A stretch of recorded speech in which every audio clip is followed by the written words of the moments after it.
अभी मजा आएगा ना। नाम কি ভাইয়া? ভাইয়া प्यारी समझ गई। না না হাসার কিছু নেই, জাস্ট এমনি। মোহাম্মদ সাজ্জাদ, সাজ্জাদ কি কোন কলেজ? এই এমডব্লিউ কলেজ। MW college. এটা কি বান্ধবী? হ্যাঁ ওই বান্ধবী। একসাথে পড়াশোনা করা হয়? বান্ধবী নাকি অন্য কিছু? না না বান্ধবী। अरे झूठ बोल रहा है, ये झूठ बोल रहा है। না ক্যামেরা দেখে ভয় পাওয়ার কিছু না নাই না কিন্তু। বান্ধবী।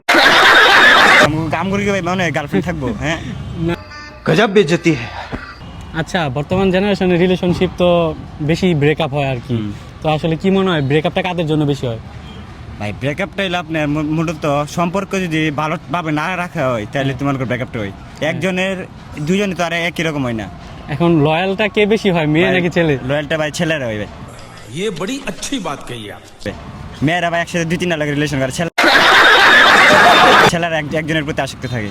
तो साला ये दुख का खत्म नहीं होता बे। হ্যাঁ বেশি ইমোশনাল হয়ে যায়। জি ভাই এই পোলা করে ইমোশনাল হয়ে যায় আর এই যে ছেঁকা খাই যায়। আপনার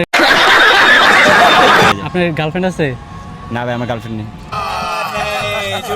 সত্যি? জি ভাই। नहीं এখন কি কোনো কারো পছন্দ আছে?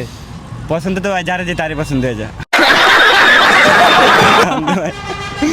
তাইলে কেমনে লয়াল হইলো? ভাই লেওরা যে ভাই একজনের প্রতি প্রথম আসক্ত ছিলাম, ওই যে ভাই লয়াল থেকে দয়াল হয়ে গেলাম এখন। এখন তো যারা যে তারই ভালো লাগে। যার প্রতি আসক্ত ছিলেন সে কি গার্লফ্রেন্ড ছিল নাকি একতরফা? আমার একতরফে আমি আসছিলাম আর কি, আমার জানার মতো। अरे कहना क्या चाहते हो। কি মানে তার কাছ থেকে যে রিজেকশনটা আসে কেন? মনে হচ্ছে যে অন্য কোনো ছেলের সাথে রিলেশন। ভাই জি এটাই, ওই আরেকজনের সাথে রিলেশন আছে।